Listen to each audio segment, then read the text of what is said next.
adegan di Tribun 13, di mana Tribun 13 merupakan saksi bisu ratusan orang meninggal dunia. Iku rek sing ninggal ya Allah, sakno ya Allah. Ya Allah, berapa orang itu, Mak?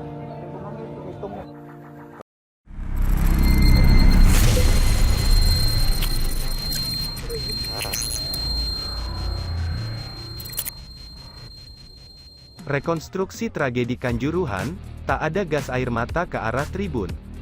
Rekonstruksi tragedi Kanjuruhan rampung digelar di lapangan bola Mapolda Jawa Timur, Surabaya, Rabu, 19/10, sebanyak 30 adegan diperagakan. Namun, dalam proses rekonstruksi itu, tak ada gas air mata yang ditembakkan polisi ke arah tribun penonton di Stadion Kanjuruhan. Pada reka adegan 19 hingga 25, tembakan gas air mata hanya diarahkan ke sentel ban atau lintasan lari sisi selatan. Adegan ke-19, sekitar pukul 22:09 atas perintah tersangka Has Darmawan, saksi menggunakan senjata laras kaliber 38 mm menembakkan satu kali dengan amunisi warna biru ke arah sisi selatan, kata penyidik melalui pengeras suara. Selanjutnya saksi MKI menembakkan satu kali dengan amunisi warna silver ke arah sentel ban lintasan lari selatan belakang gawang, lanjut penyidik. Adegan dalam rekonstruksi ini berbeda dengan temuan Tim Gabungan Independen Pencari Fakta, TGIPF, tragedi Kanjuruhan yang menyatakan polisi menembakkan gas air mata secara tak terukur ke arah tribun penonton. TGIPF juga mengatakan gas air mata jadi faktor utama jatuhnya korban tewas dan luka-luka dalam insiden di Kanjuruhan. Penonton panik, berlarian, dan berdesak-desakan menuju pintu keluar hingga terinjak-injak. Saat ditanya soal kejanggalan dalam rekonstruksi, Kepala Divisi Humas Polri Irjen Dedi Prasetyo mengatakan hal itu merupakan materi penyidikan berdasarkan keterangan para tersangka dan saksi. Secara materi penyidikan, itu penyidik yang akan menyampaikan. Kalau misal tersangka mau menyebutkan seperti itu, tidak menembak ke arah tribun itu haknya dia, tersangka punya hak ingkar, kata Dedi di Mapolda Jatim. Dedi mengatakan penyidik memiliki keyakinan sendiri. Ia menuturkan segala kesaksian dan alat bukti yang didapatkan penyidik akan dipertanggungjawabkan di pengadilan.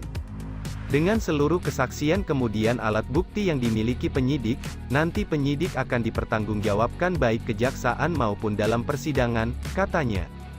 Lebih lanjut, Dedi menuturkan dalam rekonstruksi ini penyidik gabungan Bareskrim Polri dan Polda Jatim fokus memperagakan peran ketiga anggota polisi yang jadi tersangka dalam tragedi Kanjuruhan.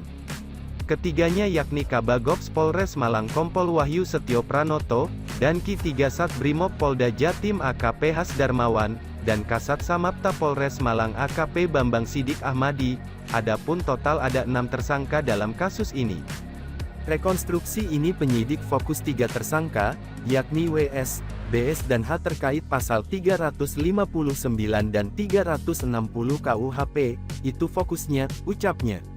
Selain menghadirkan 3 tersangka dalam rekonstruksi hari ini, polisi juga menghadirkan 54 orang saksi dan 30 pemeran pengganti sebagai supporter. Dedi menegaskan Polri berkomitmen untuk menuntaskan kasus secara transparan, akuntabel, dan ilmiah. TPF Aremania menilai bahwa aksi supporter yang turun ke lapangan sebelum tragedi Kanjuruhan terjadi merupakan sesuatu yang sudah biasa.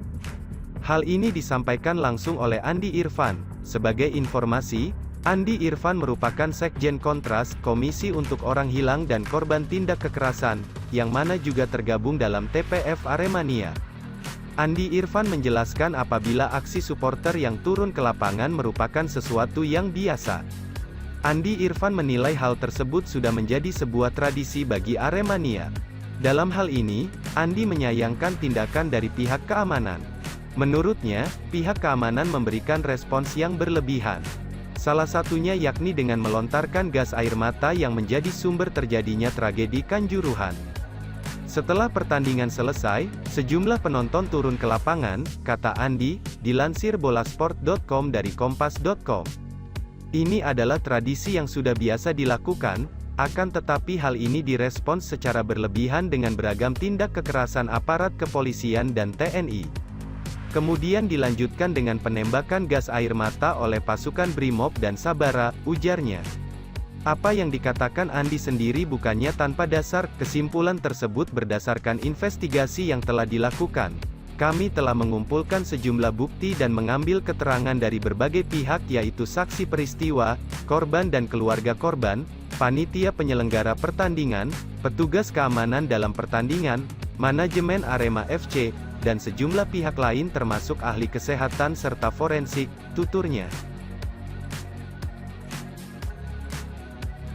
Media Vietnam soroti pernyataan resmi FIFA soal kerusuhan laga Arema FC vs Persebaya Surabaya.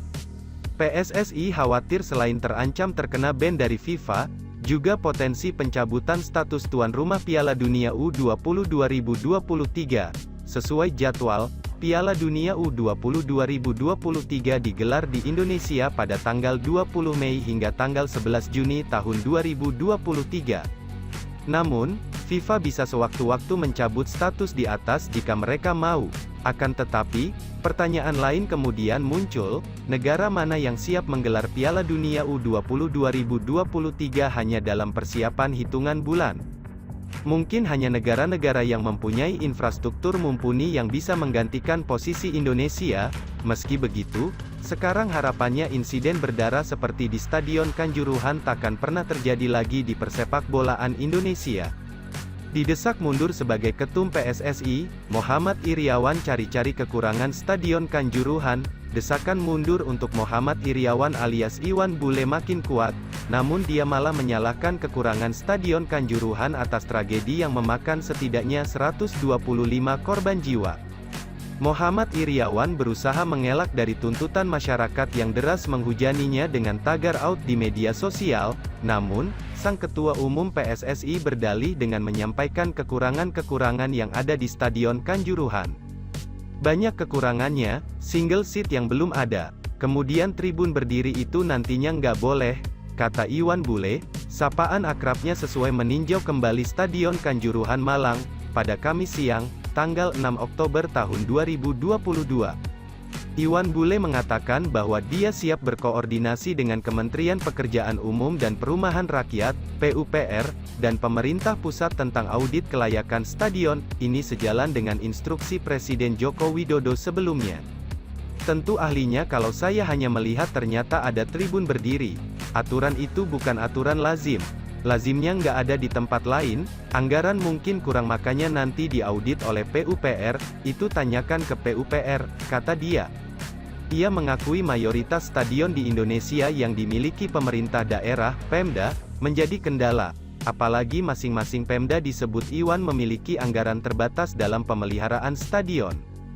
Tentunya masih belum kan di Indonesia tidak seperti di luar. Di luar itu stadion punya klub, Ajax, Liverpool, MU, Manchester United, ini kan mereka masih nyewa punya Pemda, mungkin maintenance Pemda juga terbatas oleh sebab itu makanya kemarin Presiden Jokowi akan melakukan renovasi-renovasi sesuai dengan aturan yang mendekati atau sama dengan FIFA, paparnya.